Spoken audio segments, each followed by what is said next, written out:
سيئات أعمالنا من يهده الله فلا مضل له ومن يضلله فلا هادي له أشهد أن لا إله إلا الله وحده لا شريك له وأشهد أن محمدا عبده ورسوله أما بعد فأعوذ بالله من الشيطان الرجيم ولقد بعثنا في كل أمة رسولا أن اعبدوا الله واجتنبوا الطاغوت وقال الله تعالى أيضا وما أرسلنا من قبلك من رسول إلا نوحي إليهم أنه لا إله إلا أنا فاعبدون وقال الله تعالى أيضا ومن أحسن قولا ممن دعا إلى الله وعمل صالحا وقال إنني من المسلمين وعن سهل بن سعد رضي الله تعالى عنه أنه قال قال رسول الله صلى الله عليه وسلم لعلي لأن يهدي الله بك رجلا واحدا خير لك من أن يكون لك من حمر النعم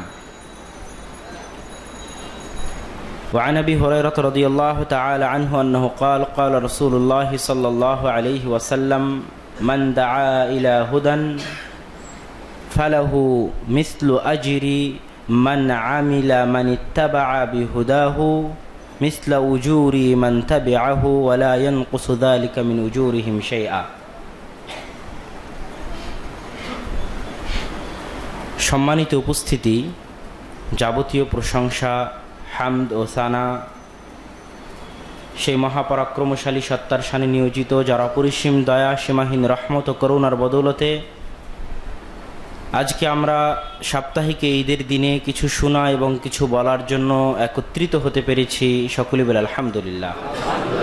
তারপর পরই দরুদ ও সালাম বর্ষিত হোক পৃথিবীর সর্বশেষ এবং সর্বশ্রেষ্ঠ রাসূল মুহাম্মদ সাল্লাল্লাহু আলাইহি ওয়াসাল্লামের প্রতি। আজকের সংক্ষিপ্ত খুতবার বিষয়বস্তু মানহাজুস সালাফ ফিদ দাওয়াহ, দাওয়াতের ক্ষেত্রে সালাফে সালেহিনের মানহাজ কি ছিল। এ বিষয়ে গুরুত্বপূর্ণ আলোচনা পেশ করার চেষ্টা করব ইনশাআল্লাহ। এরপরে বক্তব্যের শেষের দিকে রাসূল সাল্লাল্লাহু আলাইহি ওয়াসাল্লামের শেষ নবী হওয়ার বিষয়েও কিছু কথা আলোকপাত করার চেষ্টা করব ইনশাআল্লাহ। আমরা যদি আজকের বিষয়টি বুঝতে চাই, দাওয়াতের ক্ষেত্রে সালাফে সালেহিনের অনুসৃত পদ্ধতি, অনুসৃত মানহাজ, তাহলে আমাদেরকে আগে বুঝতে হবে দুইটা জিনিস। এক, দাওয়াতের গুরুত্ব। দুই, সালাফ কি, সালাফে সালেহিন আবার কি, তাদের অনুসরণ আবার কি জিনিস। এই দুইটা জিনিস আগে আমাদের বক্তব্যের শুরুতে বুঝতে হবে। আমি অতি সংক্ষিপ্তভাবে সেটা বোঝানোর চেষ্টা করব ইনশাআল্লাহ। দাওয়ার ক্ষেত্রে আল্লাহ সুবহানাহু তাআলা বলতেছেন সূরা নাহলের 125 নম্বর আয়াতে, উদউ ইলা সাবিলি রাব্বিকা বিল হিকমাতি ওয়াল মাউইদাতিল হাসানাহ ওয়াজাদিলহুম বিল্লাতী হিয়া আহসান। হে রাসূল, আপনি তাদেরকে ডাকুন হিকমতের সাথে, সৎ উপদেশের সাথে, এবং তাদের সাথে তর্ক বিতর্ক করুন উত্তম পদ্ধতিতে। তো রাসূল সাল্লাল্লাহু আলাইহি ওয়াসাল্লামকে মানুষকে ডাকার নির্দেশ দেওয়া হচ্ছে। সূরা হামিম সাজদার 33-34 নম্বর আয়াতে আল্লাহ সুবহানাহু তাআলা বলছেন, ওয়া মান আহসানু কাওলাম মিম্মান দাআ ইলাল্লাহ ওয়া আমিলা সালিহান ওয়া ক্বালা ইন্নানী মিনাল মুসলিমিন। তার চেয়ে উত্তম আর তার চেয়ে সুন্দর কথা আর কি হতে পারে, যে ব্যক্তি ডাকে আল্লাহ সুবহানাহু তাআলার দিকে মানুষকে এবং সৎ আমল করে, ওয়াকালা ইন্নানী মিনাল মুসলিমিন, এবং নিজেকে পরিচয় দেয় যে আমি মুসলিম। সূরা আলে ইমরানের 110 নম্বর আয়াতে আল্লাহ সুবহানাহু তাআলা বলতেছেন, কুনতুম খায়রা উম্মাতিন উখরিজাত লিন-নাস তা'মুরুনা বিল মা'রুফ ওয়া তানহাউনা আনিল মুনকার। তোমরাই সর্বোত্তম জাতি, সর্বশ্রেষ্ঠ জাতি। কেন? এই জন্য যে তোমরা মানুষকে সৎ কাজের আদেশ দাও, অসৎ কাজ থেকে বাধা প্রদান করো। এই বৈশিষ্ট্যের কারণে তোমরা সকল উম্মতের মধ্যে, সকল জাতির মধ্যে সর্বশ্রেষ্ঠ জাতি, দাওয়াতি বৈশিষ্ট্যের কারণে। সাহাল বিন সাদ রাদিয়াল্লাহু তাআলা আনহু থেকে বর্ণিত, তিনি বলেন, সহিহ বুখারীর 2942 নম্বর হাদিস, রাসূল সাল্লাল্লাহু আলাইহি ওয়াসাল্লাম বলছেন আলী রাদিয়াল্লাহু তাআলা আনহুকে, হে আলী, লা আন ইয়াহদিয়াল্লাহু বিকা রাজুলান ওয়াহিদান, একজন ব্যক্তিও যদি তোমার হাত দিয়ে হেদায়েত প্রাপ্ত হয়, তাহলে একজন ব্যক্তির হেদায়েত প্রাপ্ত হওয়া তোমার জন্য অনেক অনেক গুণে ভালো একটি লাল উটের চেয়ে। আপনি বুঝতে পারবেন না লাল উট কি জিনিস। আমি যদি উদাহরণ দেই যে ঢাকার বুকে আপনার 10 বিঘা জমি আছে, 100 বিঘা জমি আছে, 50 বিঘা জমি আছে, এই ঢাকা শহরের বুকে 50-100 বিঘা জমি আপনার জন্য যত মূল্যবান, আজও আরবদের নিকটে লাল উট এবং খেজুরের বাগান ততই মূল্যবান। আবু হুরায়রা রাদিয়াল্লাহু তাআলা আনহু থেকে বর্ণিত, তিনি বলেন, রাসূল সাল্লাল্লাহু আলাইহি ওয়াসাল্লাম বলছেন, মান দাআ ইলা হুদান, কেউ যদি কাউকে সৎ পথে ডাকে, সৎ পথের আদেশ দেয়, তাহলে তার জন্য রয়েছে নেকি, মানিত্তাবা হুদাহু, অত মানুষের সমপরিমাণ নেকি যত মানুষ তার ডাকে সাড়া দিল। ওয়ালা ইয়ানকুসু যালিকা মিন আজরিহি শাইআ, আর অত মানুষের নেকির সমপরিমাণ নেকি তাকে দেওয়ার কারণে ওই সমস্ত মানুষদের নেকি থেকে বিন্দুমাত্র কমতি সৃষ্টি হবে না। কেউ যদি কাউকে কোনো সৎ কাজের আদেশ দেয় আর সে যদি সেটা করে, তাহলে এটা করার ফলে সে যা নেকি পাবে, সেই নেকি আপনিও পাবেন। আপনি আপনার ছোট্ট সন্তানকে যদি জীবনের শুরুতে বিসমিল্লাহ বলা শিখিয়ে দেন, আর আপনার এই শিখানোর কারণে আপনার সন্তান যদি মৃত্যু পর্যন্ত খাওয়ার আগে বিসমিল্লাহ বলে, যতবার বলবে যত নেকি হবে, তার একটা অংশ আপনি পেতে থাকবেন, এবং এর কারণে আপনার সন্তানের নেকিতে কোনো কমতি সৃষ্টি হবে না। আর যদি আমরা দাওয়াতি কাজ না করি, আল আমরু বিল মারুফ ওয়ান নাহি আনিল মুনকার, সৎ কাজের আদেশ এবং অসৎ কাজ থেকে বাধা প্রদান না করি, তাহলে দুইটি বিষয় অবধারিত হবেই হবে।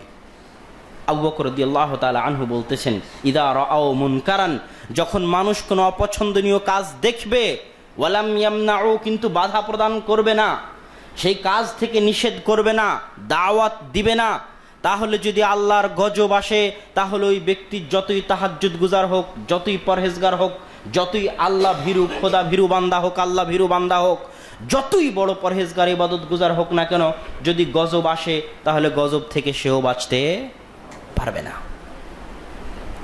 আপনি যে এলাকায় বসবাস করছেন, যেখানে বসবাস করছেন, ওখানকার কোনো অন্যায় কাজে যদি আপনি বাধা প্রদান না করেন, দাওয়াত যদি না দেন, কোনোদিন যদি ওই এলাকায় গজব আসে, আপনার আমল আপনাকে সেই গজব থেকে রক্ষা করতে পারবে না। রাসূল সাল্লাল্লাহু আলাইহি ওয়াসাল্লাম অন্য হাদিসে উদাহরণ দিয়ে বুঝিয়ে দিয়েছেন যে একটি দোতলা জাহাজের অনুরূপ, নিচতলা যদি কেউ ফুটা করে, ছিদ্র করে পানি বের করার জন্য, আর 2 তলার অধিবাসী যদি নিচতলার অধিবাসীকে নিষেধ না করে, বাধা না দেয়, তাহলে জাহাজ যখন ডুববে, তখন শুধু নিচতলার অধিবাসী জাহাজের তারাই ডুববে না, বরং পুরো জাহাজ, প্রথম তলা দ্বিতীয় তলা সহ সকলেই ডুবে যাবে। ঠিক অনুরূপ দাওয়াতের কাজ, সমাজে যদি আপনি দাওয়াতের কাজ না করেন, আর সমাজে যদি গজব আসে, দেশে যদি গজব আসে, তাহলে যারা পাপিষ্ঠ তারাও তো সেই গজবের শিকার হবেই। ওই সমস্ত ইবাদত গুজার বান্দা, পরহেজগার, আলেম ওলামা যারা দাওয়াতি কাজ করেনি, তারাও সেই গজবের শিকার হবে। সম্মানিত উপস্থিতি, এই জন্য দাওয়াতি কাজের গুরুত্ব সীমাহীন এবং অপরিসীম। এই কথাটুকু বলে আমরা আমাদের দ্বিতীয় পর্ব, যে আমরা যে দাওয়াতি কাজ করব, এই দাওয়াতি কাজ কার মানহাজ অনুযায়ী করব, কার শিখানো পদ্ধতি অনুযায়ী করব, সেই ক্ষেত্রে আমাদেরকে অনুসরণ করতে হবে সালাফে সালেহিনের পদ্ধতি। সালাফে সালেহিনের পদ্ধতি বুঝার আগে আমাকে এবং আপনাকে বুঝতে হবে সালাফ কি। ইবনে মাজার 1621 নম্বর হাদিসে রাসূল সাল্লাল্লাহু আলাইহি ওয়াসাল্লাম তার কন্যা ফাতেমাকে বলতেছেন, যখন রাসূল সাল্লাল্লাহু আলাইহি ওয়াসাল্লাম মৃত্যু শয্যায় শায়িত, তখন তিনি তার কন্যা ফাতেমাকে বলতেছেন, তোমার কোনো চিন্তা নাই, নি'মাস সালাফু আনা লাকি, আমি তোমার জন্য শ্রেষ্ঠ উত্তম সালাফ। তার মানে রাসূল সাল্লাল্লাহু আলাইহি ওয়াসাল্লাম আগে মারা যাচ্ছেন, আর ফাতেমা তুমি পরে মারা যাবে, তো আমি আগেই যেহেতু চলে যাচ্ছি, আমি তোমার জন্য আখিরাতের ক্ষেত্রে উত্তম সালাফ। আগে যে চলে যায় তাকে বলে সালাফ। রাসূল সাল্লাল্লাহু আলাইহি ওয়াসাল্লামের আরেক কন্যা যখন মারা যাচ্ছিল তখন রাসূল সাল্লাল্লাহু আলাইহি ওয়াসাল্লাম তাকে বলছিলেন, নি'মাস সালাফ সালেহ উসমান বিন মাদউন আলহিকি as-সালাফ সালেহ উসমান বিন মাদউন, তোমার স্বামী যে আগে মারা গেছে সে তোমার জন্য সৎ সালাফ, তুমি তার সাথে গিয়ে মিলে যাও। এই দুটো হাদিস থেকে আমি শাব্দিক অর্থ বোঝানোর চেষ্টা করলাম সালাফের। সালাফ শব্দের শাব্দিক অর্থ হচ্ছে যারা আগে চলে যায়, যারা অতীতে চলে গেছে, যারা পূর্বে চলে গেছে। তো যখনই আমরা সালাফে সালেহীন শব্দ ব্যবহার করব তখনই উদ্দেশ্য হচ্ছে অতীতে চলে যাওয়া সৎ ব্যক্তিগণ। আর যখন হাদিস কোরআনের ব্যাখ্যার ক্ষেত্রে ব্যবহার করব তখন কি উদ্দেশ্য হবে সেটা পরবর্তী আয়াত এবং হাদিসে স্পষ্ট হয়ে যাবে। সূরা তাওবার 100 নম্বর আয়াতে আল্লাহ সুবহানাহু ওয়া তাআলা বলতেছেন, ওয়াস-সাবিকুনাল আউয়ালুন মিনাল মুহাজিরিন ওয়াল আনসার ওয়াল্লাযীনা ইত্তাবাউহুম বিইহসান রাদিয়াল্লাহু আনহুম ওয়া রাদু আন। যারা অতীতে চলে গেছে আনসার এবং মুহাজিরদের মধ্যে থেকে, ওয়াল্লাযীনা ইত্তাবাউহুম বিইহসান, এবং পরবর্তীতে কিয়ামত পর্যন্ত যারা আসবে তাদের মধ্যে থেকে যারা অতীতে চলে যাওয়া এই আনসার মুহাজিরদের অনুসরণ করবে। কিয়ামত পর্যন্ত যত মানুষ আসবে তাদের মধ্যে থেকে যারা অতীতে চলে যাওয়া আনসার মুহাজিরদের অনুসরণ করবে, কিসের সাথে? ইহসানের সাথে। এই ইহসান কথাটা বাংলাদেশের মানুষ বুঝে না। আল্লাহ সুবহানাহু ওয়া তাআলা সূরা মুলকে বলতেছেন, লিয়াবলুয়াকুম আইয়ুকুম আহসানু আমালা। আল্লাহ জীবন মৃত্যু সৃষ্টি করেছেন কেন? পরীক্ষা করার জন্য যে কে তোমাদের মধ্যে উত্তম আমল করে। আহসান, ওখানে ইহসান, এখানে আহসান। এটা আমাদের দেশের মানুষ বুঝে না। উত্তম আমল কিভাবে হবে? আল্লাহ সুবহানাহু তাআলার এটা কাম্য নয় যে আপনি 1000 রাকাত সালাত আদায় করেন, সকাল থেকে সন্ধ্যা পর্যন্ত ইবাদত করেন, সারা রাত ইবাদত করেন। এইটা আল্লাহ সুবহানাহু তাআলার কাম্য নয়। আল্লাহ সুবহানাহু তাআলা চান আপনি যদি একটা রাকাতও সালাত আদায় করেন তো সেই 1 রাকাত সালাত যেন ইহসানের সাথে হয়, উত্তমভাবে হয়। সে উত্তম কিভাবে হবে? রাসূল সাল্লাল্লাহু আলাইহি ওয়াসাল্লামের দেখানো পদ্ধতি অনুযায়ী, শিরক এবং বিদআত মুক্ত। আইয়ুকুম আহসানু আমালা। আল্লাহ সুবহানাহু ওয়া তাআলা বলেননি যে কে অধিক আমল করে এটা আমি দেখতে চেয়েছি, কে উত্তম আমল করে সেটা আল্লাহ দেখতে চেয়েছেন। আপনি একটা সিজদাও দেন কিন্তু একটা সিজদা রাসূলের সুন্নাত অনুযায়ী যদি হয় তো কিয়ামতের মাঠে কাজে দিবে। আর যদি 1000টা সিজদা হয় কিন্তু রাসূল সাল্লাল্লাহু আলাইহি ওয়াসাল্লামের সুন্নাত অনুযায়ী না হয় তাহলে কোনো কাজে দিবে না। তো যারা মুহাজির এবং আনসারদের অনুসরণ করবে ইহসানের সাথে, মানে কোনো প্রকার সংযোজন বিয়োজন ছাড়াই, কোনো প্রকার শিরক বিদআতের মিশ্রণ ছাড়াই, হুবহু যারা মুহাজির আনসারদের অনুসরণ করবে, রাদিয়াল্লাহু আনহুম ওয়া রাদু আন, আল্লাহ সুবহানাহু ওয়া তাআলা তাদের উপর সন্তুষ্ট। ওয়া আ'আদ্দা লাহুম জান্নাতিন তাজরি মিন তাহতিহাল আনহার, আর তাদের জন্য আল্লাহ জান্নাত প্রস্তুত করে রেখেছেন যার নিচ দিয়ে ঝর্ণাধারা প্রবাহিত। সূরা তাওবার 11 নম্বর আয়াত। রাসূল সাল্লাল্লাহু আলাইহি ওয়াসাল্লাম সহিহ বুখারীর একটি হাদিস বলছেন, খায়রুন নাসি করনি সুম্মা আল্লাযীনা ইয়ালুনাহুম সুম্মা আল্লাযীনা ইয়ালুনাহুম। জেনে রাখো দুনিয়ার মানুষ, সর্বশ্রেষ্ঠ জাতি, সর্বশ্রেষ্ঠ সম্প্রদায়, সর্বশ্রেষ্ঠ যুগ হচ্ছে আমার যুগ। আমি এবং আমার সাথে যারা বসবাস করতেছে এই যুগে তারা হচ্ছে এখন সর্বশ্রেষ্ঠ মানুষ। তারপরের সর্বশ্রেষ্ঠ মানুষ হচ্ছে তারপরের যুগে যারা আসবে, তাবেঈরা। তারপরের সর্বশ্রেষ্ঠ মানুষ হচ্ছে তারপরের যুগে যারা আসবে, তাবেঈনরা। তারপর রাসূল সাল্লাল্লাহু আলাইহি ওয়াসাল্লাম বলছেন, সুম্মা ইয়াফশুল কাযিব, আর তারপরের যে যুগ আসবে সেই যুগ মিথ্যায় পরিপূর্ণ। তাহলে যারা অতীতে চলে গেছেন সালাফে সালেহীন, মানে রাসূল সাল্লাল্লাহু আলাইহি ওয়াসাল্লাম, মুহাজির, আনসার, সাহাবায়ে কেরাম, তাবেঈনে ইদাম, তাবেঈন। আর আয়াতে আল্লাহ সুবহানাহু ওয়া তাআলা বলতেছেন, ওমান ইউশাকিকুর রাসূলা মিন বা'দি মা তাবায়্যানা লাহুল হুদা ওয়া ইয়াত্তাবি' গায়রা সাবিলিল মুমিনিন। আর যারা হেদায়েত স্পষ্ট হওয়ার পরেও রাসূল সাল্লাল্লাহু আলাইহি ওয়াসাল্লামের বিরোধিতা করে এবং মুমিনদের রাস্তা ছেড়ে দেয়। মুমিন কারা? সালাফে সালেহীন। মুমিনদের রাস্তা ছেড়ে দেয়। মুমিন কারা? সালাফে সালেহীন। তাদের রাস্তা যারা ছেড়ে দিবে, নুয়াল্লিহি মা তাওয়াল্লা ওয়া নুসলিহি জাহান্নাম ওয়া সাআত মাসীরা, তাদেরকে আমি উল্টা পথে জাহান্নামে নিক্ষেপ করে দেব। এই আয়াত, এই হাদিস এগুলো স্পষ্ট করে যে আমাকে এবং আমি এবং আপনি যদি নিরাপদ থাকতে চাই তাহলে সালাফে সালেহিনের অনুসরণ করতে হবে। এই জন্য ইমাম আউজাঈ রাহিমাহুল্লাহ বলতেছেন, ইমাম আজুরির লেখা আশ-শারিআ গ্রন্থের মধ্যে সানাদ সহ বর্ণনা করা হয়েছে।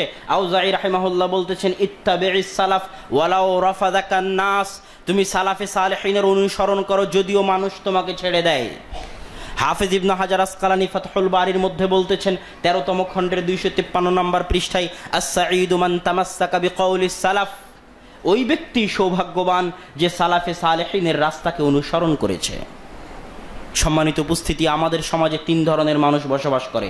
এক ধরনের মানুষ কোরআন এবং হাদিসকে নির্দিষ্ট ইমাম, নির্দিষ্ট নেতা, নির্দিষ্ট আলেমের পৈতৃক সম্পত্তি মনে করে নিয়েছে, যে আমি কোরআন এবং হাদিস শুধু হানাফি মাযহাব অনুযায়ী বুঝবো, শুধু ইমাম আবু হানিফার কওল অনুযায়ী বুঝবো, আর কারো কওল আর কারো কথা আমি ধরবো না এবং মানব না। এটা একদল মানুষের বুঝ। আর আরেক দল মানুষ কোরআন এবং হাদিস নিজের বুঝ অনুযায়ী বুঝে, আরবি জানে না, আরবি জের জবর পেশ ছাড়া পড়তে পারবে না, পেটে লাথি দিলে আলিফ বের হবে না, অথচ বাংলা বুখারী কিনে বাংলা মুসলিম কিনে নিজে নিজে পড়ে ফতোয়া দেয়। এরকম মুফতির অভাব বাংলাদেশে এখন নাই। কিচ্ছু জানে না, বাংলা বুখারী আর বাংলা আরবি পড়ে ফতোয়া দিয়েছে যে রাসূল সাল্লাল্লাহু আলাইহি ওয়াসাল্লাম এবং আর যত নবী আছে সবাই সমান, রাসূল সাল্লাল্লাহু আলাইহি ওয়াসাল্লাম সর্বশ্রেষ্ঠ নয়। এর বিরুদ্ধে আমি একটা বইও লিখেছিলাম, ঢাকারই মুফতি, মুহাম্মদ সাল্লাল্লাহু আলাইহি ওয়াসাল্লাম সর্বশ্রেষ্ঠ রাসূল, এই নামে বইটা। তো একদল মানুষ আছে যারা নিজের বুঝ অনুযায়ী কোরআন হাদিস বুঝে, কোনোদিন টিচারের কাছে পড়েনি, কোনোদিন মাদ্রাসায় পড়েনি, বাংলা বুখারী বাংলা মুসলিম পড়ে নিজে যেটা বুঝে সেটাই ফতোয়া দেয়। এই উভয় প্রকার মানুষই হচ্ছে পথভ্রষ্ট এবং বিভ্রান্ত। কোরআন এবং হাদিস নির্দিষ্ট ইমামের যেমন পৈতৃক সম্পত্তি নয়, তেমন আপনিও কোরআন এবং হাদিসের উপর আপনার বিবেক দিয়ে কোনো হুকুম মাহকাম বের করতে পারবেন না। কোরআন এবং হাদিস বুঝতে হবে একমাত্র সালাফে সালেহিনের বুঝ অনুযায়ী, সাহাবায়ে কেরামের বুঝ অনুযায়ী, তাবেঈন ইজামের বুঝ অনুযায়ী, আইম্মায়ে কেরাম যারা আগে চলে গেছেন, অতীতে চলে গেছেন, তাদের বুঝ অনুযায়ী। আমার আপনার বুঝ অনুযায়ী নয়, নির্দিষ্ট ইমামের বুঝ অনুযায়ী নয়। এই দুটি আলোচনা শেষ করে দাওয়াতের গুরুত্ব এবং সালাফে সালেহিনের অনুসরণ, এবার আমরা সামনে আগাবো যে দাওয়াতের ক্ষেত্রে সালাফে সালেহিনের মানহাজ কি ছিল। আজকের যুগে দাওয়াতের ক্ষেত্রে এক এক মানুষ এক এক মানহাজ অনুসরণ করতেছে। তার মধ্যে সবচেয়ে পথভ্রষ্ট, সবচেয়ে বিভ্রান্ত মানহাজগুলোর একটি হচ্ছে খারেজিদের মানহাজ, শিয়াদের মানহাজ, আর যাদেরকে আমরা ইখওয়ানি বলে বলতে পারি, তথাকথিত যারা রাজনীতি করে, ইসলামী রাজনীতি। এই 3 প্রকার দলের একটাই মানহাজ দাওয়াতের ক্ষেত্রে, সেটা কি? মানুষকে রাষ্ট্র ক্ষমতা দখলের আহ্বান করো, মানুষকে নেতা হওয়ার আহ্বান করো, রাষ্ট্র ক্ষমতা দখলের আহ্বান। এটা শিয়াদেরও দাওয়াত, ইমামা ছাড়া তাদের জান্নাতে যাওয়া মুশকিল। এই জন্য একজন আলেম বলেছে ভারত পাকিস্তানের উর্দুতে যে সালাত সিয়ামের ট্রেনিং কোর্স হ্যাঁ, আমি নামাজ কালাম যে পড়তেছি, সালাত সিয়াম যে আদায় করতেছি, এটা ট্রেনিং কোর্স। কিসের ট্রেনিং কোর্স? ক্ষমতা দখলের ট্রেনিং কোর্স, জান্নাতে যাওয়ার জন্য নয়, ক্ষমতা দখলের জন্য। বইয়ে লিখেছে উর্দুতে। তো এই ক্ষেত্রে আমি বলতে চাই যে সালাফে সালেহিনের এই ক্ষেত্রে দাওয়াতি মানহাজ কি ছিল, সালাফে সালেহিন এই ক্ষেত্রে কিভাবে দাওয়াত দিতেন। এই ক্ষেত্রে সালাফে সালেহিনের দাওয়াতি মানহাজ ছিল আদ-দাওয়া ইলাল্লাহ, দাওয়াত হবে আল্লাহর দিকে। উদউ ইলা সাবিলি রাব্বিক ওয়া মান আহসানু কাওলাম মিম্মান দাআ ইলাল্লাহ, তার চেয়ে উত্তম আর কে হতে পারে যে আল্লাহর দিকে ডাকে। আল্লাহর দিকে ডাকা মানে তাওহীদের দিকে ডাকা। আল্লাহ সুবহানাহু ওয়া তাআলা কোরআন মাজিদে বলতেছেন, ওয়ালাকাদ বাআসনা ফি কুল্লি উম্মাতির রাসূলান আন ইবুদুল্লাহ ওয়াজতানিবুত তাগুত, প্রত্যেক উম্মতের মাঝে আমি রাসূল পাঠিয়েছি এই জন্য যে তারা মানুষকে আন ইবুদুল্লাহ, আল্লাহর ইবাদতের দিকে ডাকবে, ওয়াজতানিবুত তাগুত, এবং শিরক তাগুত পরিহার করার দিকে ডাকবে।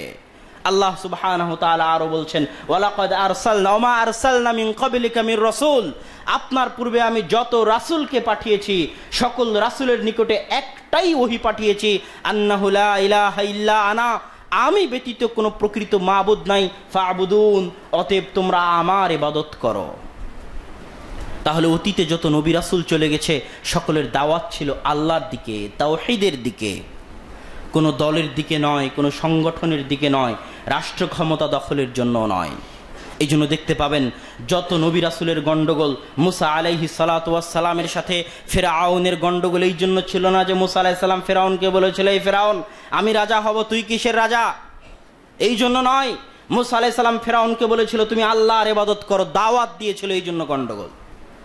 ইব্রাহিম আলাইহিস সালাতু ওয়াস সালামের সাথে তৎকালীন জালেম বাদশার এই জন্য গন্ডগোল হয়নি যে ইব্রাহিম আলাইহিস সালাম বলেছিল আমি ক্ষমতা দখল করে নিব। ইব্রাহিম আলাইহিস সালাম বলেছিল আল্লাহর ইবাদত করতে হবে, মূর্তির নয়, এই জন্য গন্ডগোল। এই জন্য ইব্রাহিম আলাইহিস সালামের উপর এত অত্যাচার হওয়ার পরেও, এত নির্যাতন হওয়ার পরেও, পিতা মাতা সকলে তাকে ছেড়ে দেওয়ার পরেও, দেশ জাতি তাকে তাড়িয়ে দেওয়ার পরেও যখন তিনি আল্লাহর দরবারে দোয়া করছেন সূরা ইব্রাহিমের 35 নম্বর আয়াতে, তখন তিনি বলছেন ওয়াজনুবনি ওয়া বানিয়া আন ইয়াবুদাল আসনাম, হে আল্লাহ আমাকে এবং আমার বংশধরকে মূর্তি পূজা থেকে বাঁচিয়ে রাখিও।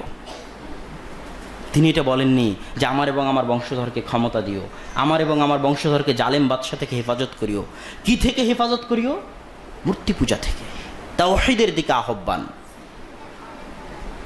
শুধু তাই নয়, রাসূল সাল্লাল্লাহু আলাইহি ওয়াসাল্লাম সহিহ বুখারীর 5752 নম্বর হাদিসে রাসূল সাল্লাল্লাহু আলাইহি ওয়াসাল্লাম বলছেন উরিদাত আলাইয়াল উমাম, আমার সামনে জাতি সম্প্রদায়কে পেশ করা হলো, ফারাআইতুন নাবিয়্যা মাআহুর রাহাত, আমি একদল নবীকে দেখলাম তার সাথে একদল মানুষ আছে, ওয়ারাইতুন নাবিয়্যা মাআহু রাজুলান, একজন নবীকে দেখলাম তার সাথে মাত্র 2 জন মানুষ আছে, ওয়ারাইতুন নাবিয়্যা মাআহু রাজুলুন, একজন নবীকে দেখলাম তার সাথে মাত্র 1 জন মানুষ আছে, ওয়ারাইতুন নাবিয়্যা লাইসা মাআহু আহাদ, আর একজন নবীকে দেখলাম তার সাথে কেউই নাই।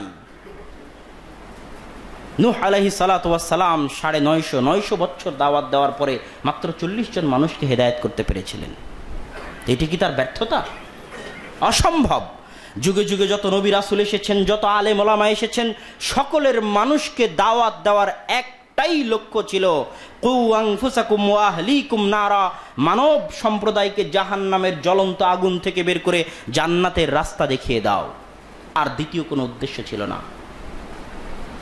মুস্তাদরাকে হাকিমের 5646 নম্বর হাদিসে আপনারা জানেন ইসলামের প্রথম শহীদ সুমাইয়া রাদিয়াল্লাহু তাআলা আনহা, সেই সুমাইয়ার পুরো পরিবারকে, সুমাইয়ার স্বামীর নাম ইয়াসের, সুমাইয়ার ছেলের নাম আম্মার, আম্মার ইবনে ইয়াসের, সকলে ইসলাম ধর্ম গ্রহণ করেছে। তাদের উপর অত্যাচার চালাচ্ছে আবু জেহেল তপ্ত মরুভূমির মধ্যে। মুস্তাদরাকে হাকিমের হাদিস, সে আবু জেহেল অত্যাচার চালিয়ে সুমাইয়া রাদিয়াল্লাহু তাআলা আনহাকে হত্যা পর্যন্ত করে দিয়েছে।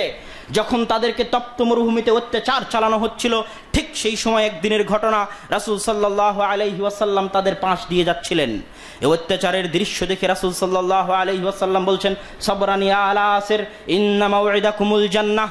রাসূল সাল্লাল্লাহু আলাইহি ওয়াসাল্লাম তাদের দেখে এটা বলেননি যে হে আলে ইয়াসির, হে ইয়াসিরের পরিবার, হে সুমাইয়া, হে আম্মার, হে ইয়াসির তোমরা ধৈর্য ধারণ করো, একদিন আসবে আমরা রাষ্ট্র ক্ষমতা দখল করব, একদিন আসবে যেদিন আমরা টাকা পয়সার মালিক হব, একদিন আসবে যেদিন আমরা ধন দৌলত হাসিল করব।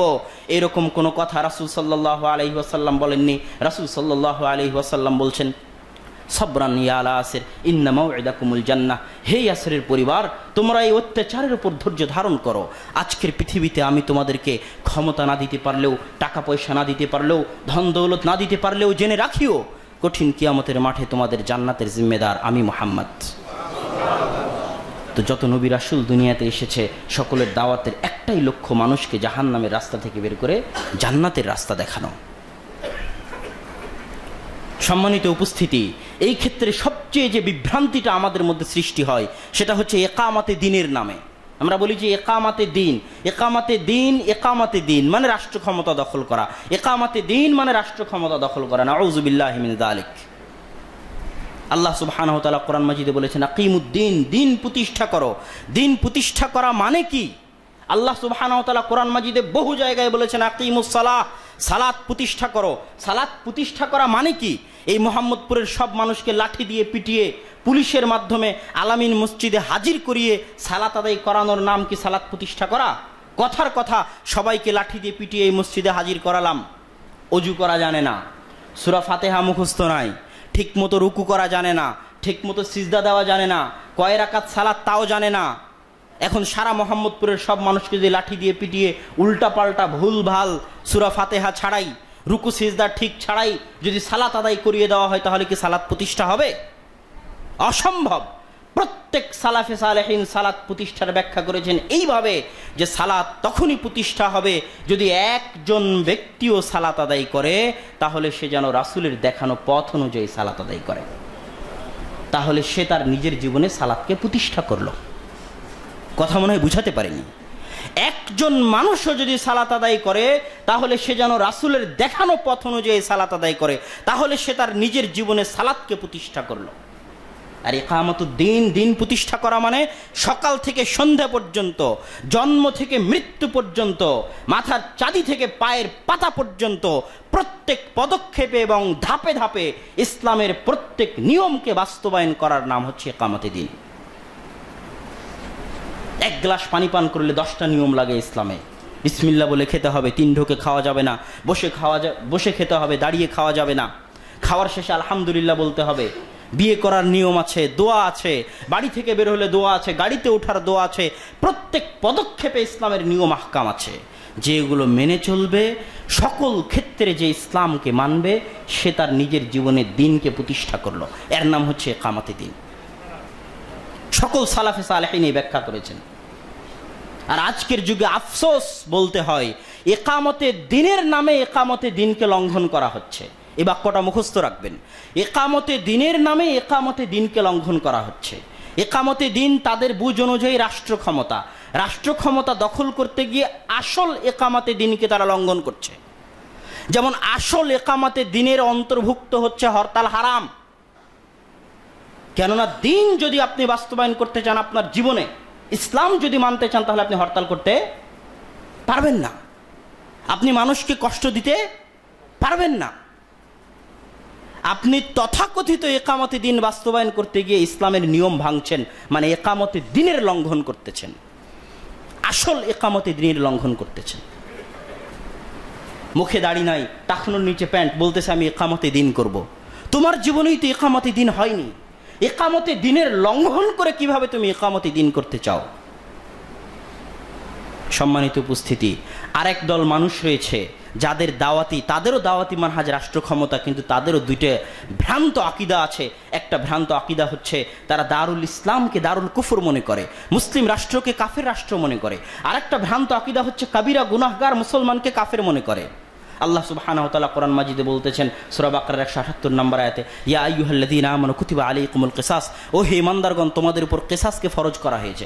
কিসাস মানে কেউ যদি কাউকে হত্যা করে তাকে হত্যা করতে হবে, তাহলে ওই হত্যাকারীকে আল্লাহ ঈমানদার বলে সম্বোধন করতেছে।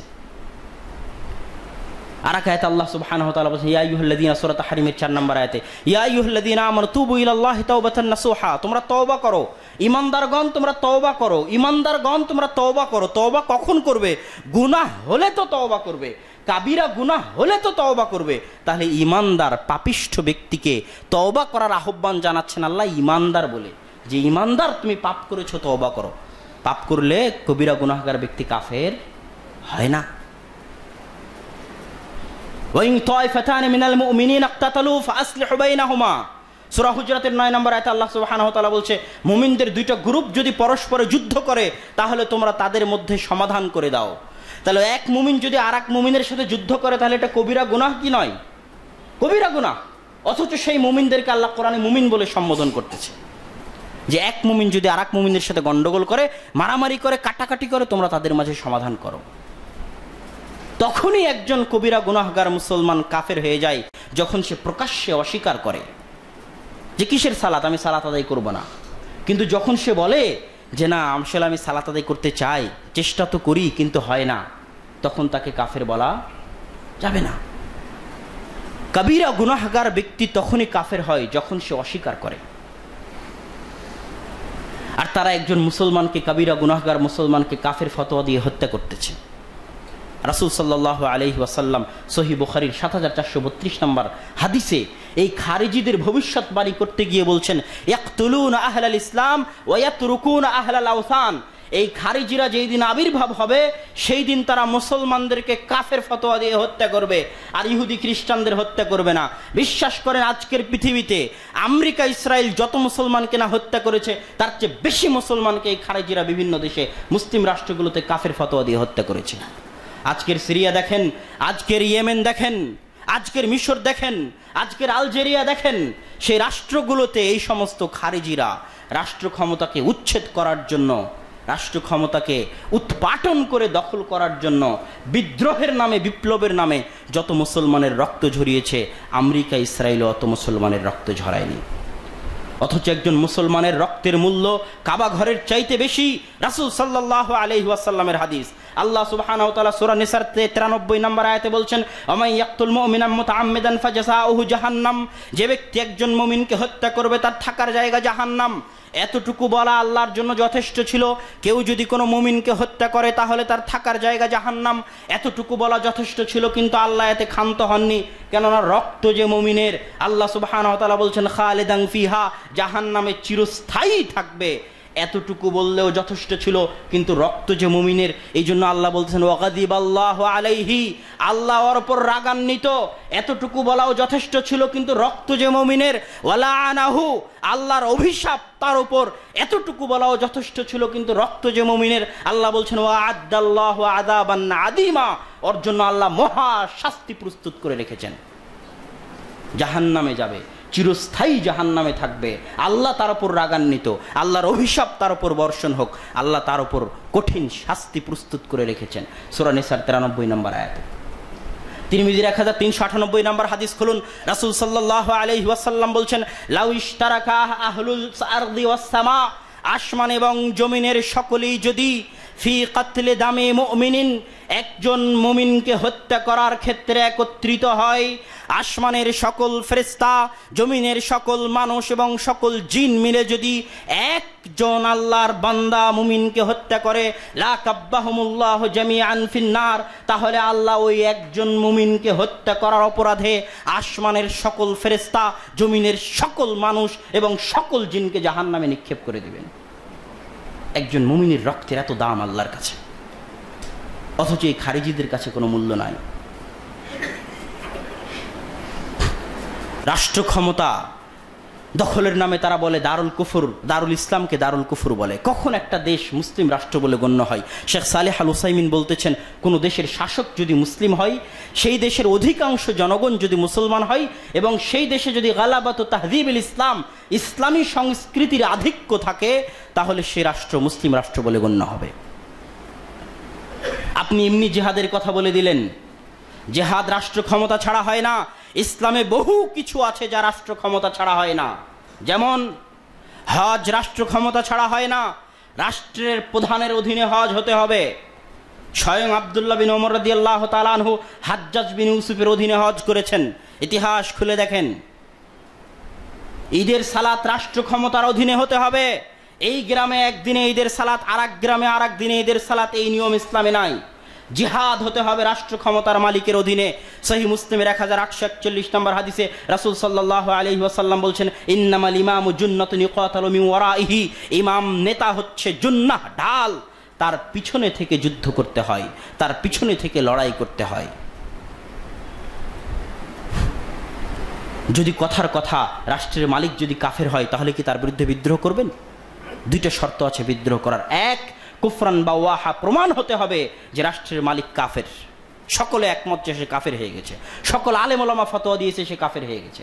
দুই, যদি ক্ষমতা থাকে বিদ্রোহ করে তাকে উৎপাটন করার। যদি ক্ষমতা না থাকে, তাহলে রাষ্ট্রপ্রধান কাফের হলেও তার আনুগত্য করতে হবে, তার অধীনেই থাকতে হবে। কেন? লিহিফজে দিমাইল মুসলিমিন, মুসলমানের রক্তের হেফাজতের কারণে। মুসলমানের রক্তের দাম আছে, অত সহজ নয়। বিদ্রোহের নাম দিয়ে, মিছিলের নাম দিয়ে, হরতালের নাম দিয়ে মুসলমানকে হত্যা করবেন, মুসলমানের রক্তে এত সহজ নয়। সম্মানিত উপস্থিতি, শুধু তাই নয়, মুসলিম বাদ দিলাম, একটা কাফের আমেরিকা ইসরায়েল বসবাস করতেছে, একজন কাফেরকে কি আপনি এমনি হত্যা করতে পারবেন? ইসলামে একজন কাফের 4 অবস্থায় আপনার কাছে নিরাপত্তা পাবে। একজন কাফের আপনার কাছে 4 অবস্থায় নিরাপত্তা পাবে। এক, মুস্তাআমিন, যে কাফের ইসলামিক খেলাফতে ভিসা নিয়ে এসেছে, মুসলিম রাষ্ট্রের নিরাপত্তা নিয়ে এসেছে, ইসলামিক খেলাফত ওই কাফেরকে অনুমতি দিয়েছে তুমি আসো, নিরাপত্তা নিয়ে এসেছে, ভিসা নিয়ে, তাকে আপনি হত্যা করতে পারবেন না, যদিও সে কাফের। দুই, এমন কাফের রাষ্ট্র যার সাথে ইসলামিক খেলাফতের চুক্তি আছে, মুআহিদ, ওই কাফের রাষ্ট্রের অধিবাসী কোনো কাফেরকে আপনি হত্যা করতে পারবেন না, কেননা ইসলামী খেলাফতের সাথে তার চুক্তি আছে। 3, ওই কাফের যে জিজিয়া দিয়ে ট্যাক্স দিয়ে কর দিয়ে মুসলিম দেশে বসবাস করতেছে, ইসলামিক খেলাফতে বসবাস করতেছে, ইসলামিক খেলাফতের নিরাপত্তা নিয়ে, তাকে যদি হত্যা করেন রাসূল সাল্লাল্লাহু আলাইহি ওয়াসাল্লাম বলতেছে সে জান্নাতের গন্ধও পাবে না, কেন ইসলামিক খেলাফত তাকে নিরাপত্তা দিয়েছে জিজিয়ার বিনিময়ে, করের বিনিময়ে। 4, যে কাফের রাষ্ট্রের সাথে যুদ্ধ চলতেছে, ইসলামিক খেলাফতের দারুল কুফর যুদ্ধ চলতেছে, হত্যা করতে পারেন, কিন্তু তবুও ওই কাফের রাষ্ট্রের যে নারী যে শিশু যুদ্ধের মাঠে অস্ত্র নিয়ে আসেনি তাকে আপনি হত্যা করতে পারেন না। ইসলাম একটা বিবেকবান ধর্ম, ইসলাম একটা বুদ্ধিসম্পন্ন সমাজের চলমান ধর্ম, পাগলের ধর্ম নয়। সম্মানিত উপস্থিতি, তাহলে রাষ্ট্র যদি অন্যায় করে, অনাচার করে, রাষ্ট্র যদি অবিচার করে, তাহলে আপনি কি করবেন? ইসলামিক খেলাফত যদি অত্যাচার করে তাহলে কি করবেন? খলিফারা অত্যাচার করেনি? হাজ্জাজ বিন ইউসুফ শত শত তাবি মুহাদ্দিসকে হত্যা করেছে। হাজ্জাজ বিন ইউসুফকে ইতিহাসে জালেম বলেছে মুহাদ্দিসেরা, কিন্তু তার বিরুদ্ধে কেউ বিদ্রোহ করেনি। আহমদ বিন হাম্বলের সময় আব্বাসী খলিফারা মুতাজিলা হয়ে যায়নি? কোরআনকে তারা বলেনি যে কোরআন আল্লাহর সৃষ্টি, আল্লাহর কালাম নয়, নাউজুবিল্লাহ। আহমদ বিন হাম্বলের উপর তারা অত্যাচার করেনি? করেছে, কিন্তু আহমদ বিন হাম্বল তাদের বিরুদ্ধে বিদ্রোহ করেননি। আকবর বলেনি, বাদশাহ আকবর যে দ্বীনে ইলাহি বাস্তবায়ন করব, কিন্তু মুজাদ্দেদে আলফিসানি সৈয়দ সরহিন্দি তার বিরুদ্ধে বিদ্রোহ করেননি। তারা কি করেছেন? সংশোধন। সালাফে সালেহিনের দাওয়াতি মানহাজ হচ্ছে সংশোধন। অত্যাচার সহ্য করো, সংশোধনের চেষ্টা চালিয়ে যাও। অত্যাচার সহ্য করো, সংশোধনের চেষ্টা চালিয়ে যাও দাওয়াতের মাধ্যমে, যাতে মুসলমানের রক্ত নষ্ট না হয়, যাতে মুসলমানের রক্ত ধ্বংস না হয়। সম্মানিত উপস্থিতি, সালাফে সালেহিনের দাওয়াতি মানহাজের দ্বিতীয় বৈশিষ্ট্য, একটা বৈশিষ্ট্য তো আমরা দেখলাম যে আদ-দাওয়া ইলাল্লাহ, আল্লাহর দিকে ডাকতে হবে। দ্বিতীয় বৈশিষ্ট্য হচ্ছে আদ-দাওয়া লিল্লাহ, দাওয়াত একমাত্র হবে আল্লাহ সুবহানাহু তাআলার জন্য। আল্লাহর দিকে ডাকবো, আল্লাহর জন্য ডাকবো, আল্লাহর দিকে ডাকবো, আল্লাহর জন্য ডাকবো। আবু হুরায়রা রাদিয়াল্লাহু তাআলা আনহু বলতেছেন, সহিহ বুখারীর 205 নম্বর হাদিস, আউয়ালু মা ইউকদা বিহি ইয়াউমাল কিয়ামা সালাসা, কঠিন কিয়ামতের মাঠে যাদের সর্বপ্রথম বিচার করা হবে তারা হবে 3 শ্রেণীর মানুষ। 1, রাজুলুন উস্তুশহিদা ফি সাবিলিল্লাহ, ওই ব্যক্তির সর্বপ্রথম বিচার করা হবে যে আল্লাহর রাস্তায় শহীদ হয়ে গেছে। আমি আপনি জুমার সালাত আদায় করতে এসে 1 ঘন্টা সময় দিয়েছি, মসজিদে 1000, 10,000, 15,000, 20,000 টাকা দান করে গেছি। আর একজন ব্যক্তি যে শুধু সময় দেয়নি, যে শুধু টাকা দেয়নি, সে তার নিজের জীবনটা পর্যন্ত আল্লাহর রাস্তায় বিলিয়ে দিয়েছে, তাকে কিয়ামতের মাঠে সবার আগে ডাকা হবে বিচারের জন্য। ফাআরাফা নিআমাহু ফাআরাফা, তাকে তার নিয়ামত, আল্লাহর দেয়া নিয়ামতের কথা স্মরণ করিয়ে দেওয়া হবে, সে সেই নিয়ামতগুলো স্বীকার করে নিবে। তখন তাকে আল্লাহ সুবহানাহু ওয়া তাআলা জিজ্ঞেস করবেন, ফামা আমিলতা ফি, তুমি এই নিয়ামতের বিনিময়ে কি করেছো? তখন সে বলবে, কাতালতু ফি সাবিলিক ওয়াস্তুশহিদতু, হে আল্লাহ আমি আপনার রাস্তায় জিহাদ করেছি, যুদ্ধ করেছি এবং শহীদ হয়ে গেছি। তখন আল্লাহ সুবহানাহু ওয়া তাআলা বলবেন, কাযাবতা, তুমি মিথ্যুক, তুমি মিথ্যা কথা বলছো, তুমি আমার জন্য আমার রাস্তায় যুদ্ধ করনি, বরং তুমি যুদ্ধ করেছো কাইয়ুকালা জারি, যাতে তোমাকে বীর মুক্তিযোদ্ধা বলা হয়, যাতে তোমাকে মুজাহিদ বলা হয়, যাতে তোমাকে মহাবীর বলা হয়। এই লকব পাওয়ার জন্য, এই উপাধি পাওয়ার জন্য তুমি আমার রাস্তায় যুদ্ধ করেছো। ফাউমিরা বিহি ফাসুহিবা আলা ওয়াজহি ফিন্নার, তাকে ফেরেশতাদের নির্দেশ দেওয়া হবে এবং নাকের ভরে উল্টা মুখে ছ্যাঁচড়াতে ছ্যাঁচড়াতে জাহান্নামে নিক্ষেপ করা হবে। ফাউতিয়া রাজুলুন, তারপরে দ্বিতীয় ব্যক্তিকে উপস্থিত করা হবে, আলিমুন তাআল্লামাল কোরআন ওয়া আল্লামা, ওই ব্যক্তি যে নিজে কোরআন শিখেছে এবং মানুষকে কোরআন শিখিয়েছে। আল্লাহ তাকে তার নিয়ামত স্মরণ করিয়ে দিবেন। ফাআরাফা, সে নিয়ামত স্মরণ করবে। অতঃপর আল্লাহ সুবহানাহু ওয়া তাআলা তাকে জিজ্ঞেস করবেন, মাযা আমিলতা ফি, এই নিয়ামতের বিনিময়ে তুমি কি করেছো? সে বলবে, তাআল্লামতু ফিকাল কোরআন ওয়া আল্লামতু ওয়াকরাতু ফিকাল কোরআন, আমি কোরআন শিখেছি, কোরআন শিখিয়েছি, মানুষকে দ্বীনের দাওয়াত দিয়েছি। তখন আল্লাহ সুবহানাহু ওয়া তাআলা, কাযাবতা, তুমি মিথ্যা কথা বলছো, তুমি এই জন্য দ্বীনের দাওয়াত দিয়েছো কাইয়ুকাল আলেম, যাতে তোমাকে মানুষ আলেম বলে, মহাজ্ঞানী বলে, মহাপণ্ডিত বলে, শায়েখ বলে, এই জন্য তুমি দ্বীনের দাওয়াত দিয়েছো, এই জন্য তুমি বক্তব্য দিয়েছো। ফাউমিরা বিহি ফাসুহিবা আলা ওয়াজহি ফিন্নার, তখন আল্লাহ সুবহানাহু ওয়া তাআলা ফেরেশতাদের নির্দেশ দিবেন, উল্টা মুখে তাকে জাহান্নামে নিক্ষেপ করা হবে। ফাউতিয়া রাজুলুন, অতঃপর তৃতীয় ব্যক্তিকে উপস্থিত করা হবে। ওয়াসা আল্লাহু ফি মালিহি, আল্লাহ সুবহানাহু ওয়া তাআলা তাকে কোটি কোটি টাকার মালিক করেছিলেন। ফাআরাফা নিআমাহু ফাআরাফা, তার সামনে তার নিয়ামত পেশ করা হবে, সে নিয়ামত স্বীকার করবে। অতঃপর আল্লাহ সুবহানাহু ওয়া তাআলা তাকে জিজ্ঞেস করবেন মাযা আমিলতা ফীহ, এর বিনিময়ে তুমি কি করেছো? তখন সে বলবে, তার উত্তর শুনেন, মা তারাকতু ফীকা সাবিলান তুহিব্বু আন ইউনফাকা ফীহ, হে আল্লাহ, আমি এমন কোন রাস্তা ছাড়িনি যে রাস্তায় একটা টাকা ব্যয় করলে আপনি খুশি হবেন, এমন কোন রাস্তা ছাড়িনি যে রাস্তায় একটা টাকা ব্যয় করলে আল্লাহ আপনি খুশি হবেন। প্রত্যেক ওই রাস্তায় আমি দান করেছি, ওই রাস্তায় আমি টাকা ব্যয় করেছি। তখন আল্লাহ সুবহানাহু ওয়া তাআলা বলবেন কাযাবতা, তুমি মিথ্যা বলছো, তুমি এই জন্য টাকা দান করেছো কাআন ইউকালা জাওয়াদ, যাতে মানুষ তোমাকে দানবীর বলে, যাতে মানুষ তোমাকে দানশীল বলে। ফাউমিরা বিহি ফাসুহিবা আলা ওয়াজহি ফিন্নার, ফেরেশতাদের নির্দেশ দেওয়া হবে, উল্টামুখী জাহান্নামে নিক্ষেপ করা হবে। সম্মানিত উপস্থিতি, সহিহ বুখারীর এই হাদিসে কোনো জেনাখোর, কোনো সুদখোর, কোনো জেনাকারী ব্যক্তিকে, ঘুষখোর ব্যক্তিকে, হত্যাকারী ব্যক্তিকে, চোরকে, ডাকাতকে জাহান্নামে নিক্ষেপ করা হচ্ছে না। জাহান্নামে শুধু নিক্ষেপ করাই হচ্ছে না, জাহান্নাম উদ্বোধন করা হচ্ছে তাদেরকে দিয়ে যারা তার নিজের জীবনটা আল্লাহর রাস্তায় ব্যয় করে শহীদ হয়ে গেছে, যারা তাদের নিজের জীবনটা, পুরো জীবন আল্লাহর রাস্তায় দিনের দাওয়াত দিয়ে দুনিয়া থেকে চলে গেছে, যারা কোটি কোটি টাকা মসজিদ মাদ্রাসায় দিয়েছে, তাদেরকে আল্লাহ সুবহানাহু ওয়া তাআলা জাহান্নামে নিক্ষেপ করতেছেন। কেন? ইখলাস ছিল না তাই, আল্লাহর সন্তুষ্টি ছিল না তাই। এই জন্য দাওয়াত হতে হবে লিল্লাহ, একমাত্র আল্লাহর সন্তুষ্টির জন্য। 3, আল ইলমু ক্বাবলা আল কওলি ওয়াল আমালি। সালাফে সালেহিনের দাওয়াতি মানহাজের 3 নাম্বার সবচেয়ে বড় পয়েন্ট হচ্ছে দাওয়াত জ্ঞানের সাথে দিতে হবে। বিল হিকমাহ, আগে জ্ঞান হাসিল করতে হবে। এই জন্য ইমাম বুখারী রাহিমাহুল্লাহ অধ্যায় রচনা করেছেন আল ইলমু ক্বাবলা আল কওলি ওয়াল আমালি, কথা এবং কাজের পূর্বে জ্ঞান। ইনশাআল্লাহ যদি আল্লাহ সুবহানাহু ওয়া তাআলা তৌফিক দেয়, একটা জুমার খুতবা আমরা শুধু জ্ঞানের গুরুত্বের উপর দিব ইনশাআল্লাহ। আজকের যুগে আমরা দেখি মানুষ জ্ঞান ছাড়াই, ইলম ছাড়াই দাওয়াতি কাজে অবতীর্ণ হয়ে গেছে। আর এই সমস্ত দাওয়াতি কাজ ফিতনা, যেখানেই জ্ঞান ছাড়া দাওয়াত হবে সেখানেই ফিতনা থাকবে। তাবলিগ জামাতের দিকে তাকিয়ে দেখেন, জ্ঞান ছাড়া দাওয়াতি কাজের কারণে, জাহেল দিয়ে দাওয়াতি কাজের কারণে এক দাড়ি টুপিওয়ালা আর এক দাড়ি টুপিওয়ালাকে হত্যা করতেছে। জাহেল দিয়ে দাওয়াতি কাজ করলে এই ফিতনা আসবেই। ইলমের সাথে দাওয়াতি কাজ হতে হবে। এই জন্য রাসূল সাল্লাল্লাহু আলাইহি ওয়াসাল্লাম বলছেন আল উলামা ওয়ারাসাতুল আম্বিয়া, আলেমগণ হচ্ছে নবীদের উত্তরসূরি। লা ইউরিসুনা দিনারান ওয়ালা দিরহামান, আলেমগণ কোনো দিনার দিরহাম টাকা পয়সা ছেড়ে যায়নি। আলেমগণ কি ছেড়ে গেছে? ইলম ছেড়ে গেছে।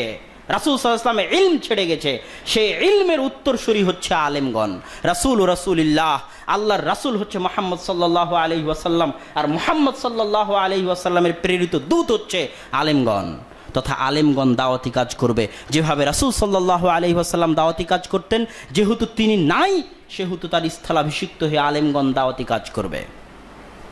আর এই জন্যই এই উম্মত সর্বশ্রেষ্ঠ, যেটা প্রথম আয়াতে বলেছিলাম। কেননা এই উম্মতে আর দ্বিতীয় কোনো নবীর প্রয়োজন নাই। কেননা এই উম্মতে নবীর স্থলাভিষিক্ত কারা? আলেমগণ। আলেমগণ কিয়ামত পর্যন্ত দাওয়াতি কাজ করে ইসলামকে জীবিত রাখবেন। আজ 1400 বছর পরে 1000 মাইল দূরে বাংলাদেশে ইসলাম জীবিত আছে কিভাবে? আলেমগণের এই বংশ পরম্পরায় দাওয়াতি কাজের মাধ্যমে, ইলম চর্চার মাধ্যমে। প্রত্যেক 100 বছরের মাথায় আল্লাহ একজন মুজাদ্দিদ পাঠাবেন এই দিনকে নতুন করে পুনরুজ্জীবিত করার জন্য, পুনরুত্থান ঘটানোর জন্য। এই জন্য এই দিনে আর দ্বিতীয় কোনো নবীর প্রয়োজন নাই। এই জন্য রাসূল সাল্লাল্লাহু আলাইহি ওয়াসাল্লাম বলছেন লা নাবিয়্যা বা'দি, আমার পরে আর কোনো নবী আসবে না। জেনে রাখো, সায়াখরুজু দাজ্জালুনা কাযযাবুনা করিবাম মিন 30-এর অধিক দাজ্জাল কাযযাব বের হবে, যারা প্রত্যেকেই দাবি করবে যে তারা নবী। আর জেনে রাখো লা নাবিয়্যা বা'দি, আমার পরে আর কোনো নবী আসবে না। এই দাজ্জাল কাযযাবগুলোর মধ্যে একটা হচ্ছে গোলাম আহমদ কাদিয়ানী, যাদের কথা রাসূল সাল্লাল্লাহু আলাইহি ওয়াসাল্লাম বলে গেছে 30-এরও অধিক দাজ্জাল কাযযাব বের হবে, যারা নিজেকে নবী দাবি করবে, কিন্তু জেনে রাখো আমার পরে কোনো নবী আসবে না। এই গোলাম আহমদ কাদিয়ানীর সাথে মাওলানা সানাউল্লাহ অমৃতসরী রাহিমাহুল্লাহ মুবাহালা করার মাধ্যমে যে আমি যদি সঠিক হই, হে আল্লাহ, আমি যদি এই দাবিতে সঠিক হই যে মুহাম্মদ সাল্লাল্লাহু আলাইহি ওয়াসাল্লাম সর্বশেষ রাসূল, তাহলে আমার জীবদ্দশায় গোলাম আহমদ কাদিয়ানীর যেন মৃত্যু হয়। আর খোলা মাঠে গোলাম আহমদ কাদিয়ানী বলেছে যে আল্লাহ, আমি যদি আমার দাবিতে সত্য হই যে আমি মুহাম্মদের পরে নবী, নাউজুবিল্লাহ, তাহলে আমার জীবদ্দশায় যেন সানাউল্লাহ অমৃতসরীর মৃত্যু হয়। গোলাম আহমদ কাদিয়ানীর মুখ দিয়ে পেশাব পায়খানা রক্ত বের হতে হতে মারা গেছে। আর তার মৃত্যুর পরে 40 বছর যাবৎ মাওলানা সানাউল্লাহ অমৃতসরী পৃথিবীতে জীবিত ছিলেন রাসূল সাল্লাল্লাহু আলাইহি ওয়াসাল্লামের খাতমে নবুয়তের মুজিজা হিসেবে। সালমান ফার্সি যখন পাদ্রীকে বলল যে এক পাদ্রী আর এক পাদ্রী, লম্বা হাদিস, বিরাট ঘটনা সালমান ফার্সি রাদিয়াল্লাহু তাআলা আনহু ইসলাম গ্রহণের। এক পাদ্রী, দ্বিতীয় পাদ্রী, তৃতীয় পাদ্রী, সর্বশেষ পাদ্রী বলতেছে, সে যখন মারা যায় তখন তাকে সালমান ফার্সি বলতেছে, এরপরে কার কাছে যাব? আপনি মারা যাওয়ার পরে সঠিক দিন কার কাছে খুঁজবো? তখন এই পাদ্রী বলতেছে, সায়াখরুজু নাবিয়্যুন বিদীন ইব্রাহিম, ইব্রাহিমের দিন নিয়ে একজন নবী অচিরেই আসবে, ফি আরদিল আরব, আরবের ভূমিতে, ওয়া হাজারা ইলা আরদিন বাইনাল হাররাতাইন, আর দুই হাররার মাঝে যে জায়গা আছে সেই জায়গাতে তিনি হিজরত করবেন। মদিনাতে আজও দুইটা হাররা আছে, হাররা শারকিয়া, হাররা আল গারবিয়া। মদিনাতে গেলে বুঝতে পারবেন, সেখানে সে হিজরত করবে। লা ইয়াকুলুস সাদাকা ওয়া ইয়াকুলুল হাদিয়া, সে সাদাকার জিনিস খাবে না কিন্তু হাদিয়ার জিনিস খাবে। ওয়া ইয়াকুনু বাইনা কাতিফাইহি খাতমুন নবুওয়া, আর তার দুই কাঁধের মাঝখানে, তার পিঠের দুই কাঁধের মাঝখানে খাতমে নবুয়তের মোহর থাকবে। এই তিনটা আলামত হবে তার। তারপরে সালমান ফার্সি বলছেন, আমি আরবের জমিন খুঁজতে লাগলাম, গোলাম হয়ে আরবের জমিনে চলে গেলাম, মদিনায় চলে আসলাম। তখন আমি জানতাম না যে মুহাম্মদ সাল্লাল্লাহু আলাইহি ওয়াসাল্লামের আবির্ভাব হয়েছে। আমি মদিনাতে আছি, একদিন গোলাম হয়ে গাছের, খেজুর গাছে চাষ করতেছি, হঠাৎ দেখে আমার মালিক একজন নবীর গল্প করতেছে যে মুহাম্মদ সাল্লাল্লাহু আলাইহি ওয়াসাল্লাম নামে একজন নবী নাকি মদিনাতে এসেছে হিজরত করে। সালমান ফার্সি সেখানে অপেক্ষা করতেছিলেন ওই নবীর খোঁজে যিনি শেষ দিন শেষ নবী হিসেবে আসবেন। তো এই খবর শুনে আমি আবেগে উত্তেজিত হয়ে যেন গাছ থেকে পড়ে যাই অবস্থা, কাদ কিত্তুয়ান আসকুতা, যেন গাছ থেকে পড়ে যাই অবস্থা। তখন আমি পরীক্ষা করার জন্য মা কানা ইনদি মিন শাইইন, আমার কাছে যা ছিল তার কিছু নিয়ে রাসূলের দরবারে হাজির হলাম। রাসূলের দরবারে হাজির হয়ে বললাম, হে আল্লাহর রাসূল, হাদা মা কানা ইনদি মিন শাইইন মিনাস সাদাকা, হে আল্লাহর রাসূল, আমার কাছে কিছু সাদাকার জিনিস ছিল, এগুলো আমি আপনাকে দিলাম। রাসূল সাল্লাল্লাহু আলাইহি ওয়াসাল্লাম সেই সাদাকার জিনিসটা সাহাবায়ে কেরামের মাঝে ভাগ করে দিলেন। ওয়ালাম ইয়াকুল, কিন্তু আল্লাহর রাসূল নিজে খেলেন না। তখন সালমান ফার্সি বলছে, হাদি আলামা ওয়াহিদা, একটা আলামত পাওয়া গেল। পরের দিন আবার তার কাছে যা ছিল সেগুলো তিনি জমা করলেন। জমা করে গিয়ে রাসূলের নিকটে বললেন, হে আল্লাহর রাসূল, রাআইতুকা আন্নাকা লা তাকুলুস সাদাকা, হে আল্লাহর রাসূল, আমি দেখেছি আপনি সাদাকা খান না। হাদিহি হাদিয়াতুম মিন্নি, এটা আমার পক্ষ থেকে হাদিয়া। ফাআকালা, রাসূল সাল্লাল্লাহু আলাইহি ওয়াসাল্লাম হাদিয়ার সেই জিনিস খেলেন আর মানুষকেও খাওয়ালেন। এই ঘটনা যখন ঘটে গেল তখন সালমান ফার্সি রাদিয়াল্লাহু তাআলা আনহু রাসূলের দরবারে ঘুরতে থাকলেন। ইস্তাদারতু, হাদিসে এই শব্দ এসেছে, তিনি নিজে তার ইসলাম ধর্ম গ্রহণের কথা বলতেছেন, যে আমি রাসূলের চারপাশে ঘুরতে থাকলাম। ওয়াস্তাসবাসা রাসূলুল্লাহ সাল্লাল্লাহু আলাইহি ওয়াসাল্লাম, আর রাসূল সাল্লাল্লাহু আলাইহি ওয়াসাল্লাম বুঝে গেছেন যে সালমান ফার্সি আমার চারপাশে কেন ঘুরতেছে। ফাআলকা মিন রিদাইহি, রাসূল সাল্লাল্লাহু আলাইহি ওয়াসাল্লাম তার চাদরটা ফেলে দিলেন। ফারাআইতু বাইনা কাতিফাইহি, আমি তার দুই কাঁধের মাঝখানে খাতমে নবুয়তের মোহর দেখলাম। ফাবাকাইতু, আমি কেঁদে দিলাম। ওয়া কাব্বালতু, এবং চুমা করলাম। ওয়া আকুলু আশহাদু আল্লা ইলাহা ইল্লাল্লাহ ওয়া আশহাদু আন্না মুহাম্মাদার রাসূলুল্লাহ। রাসূল সাল্লাল্লাহু আলাইহি ওয়াসাল্লামের পরে আর কোনো নবী আসবে না যারা কাদিয়ানীদেরকে কাফের মনে করবে না, তারাও কাফের। কাদিয়ানীরা তো কাফের, যারা কাদিয়ানীদেরকে কাফের মনে করবে না তারাও কাফের। সময় সংক্ষিপ্ত, ইনশাআল্লাহ বাকি যা থাকলো পরবর্তীতে জুমায় আলোচনা করবো ইনশাআল্লাহ। ওয়া আখিরু দাওয়ানা আনিল হামদুলিল্লাহি রাব্বিল আলামিন।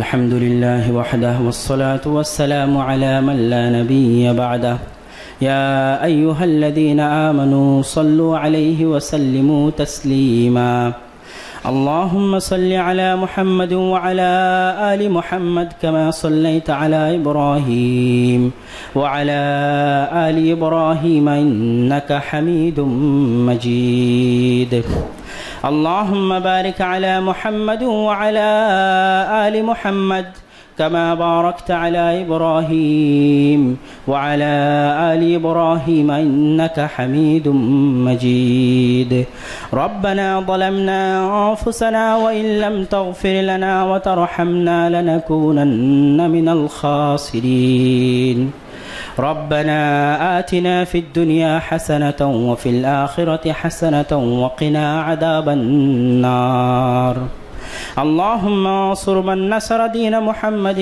صلى الله عليه وسلم وجعلنا منهم اللهم اخذل من خذل دين محمد صلى الله عليه وسلم ولا تجعلنا منهم اللهم اشف مرضانا ومرضى المسلمين اللهم اشف مرضانا ومرضى المسلمين رب ارحمهما كما ربياني صغيرا سبحان ربك رب العزة عما يصفون وسلام على المرسلين والحمد لله رب العالمين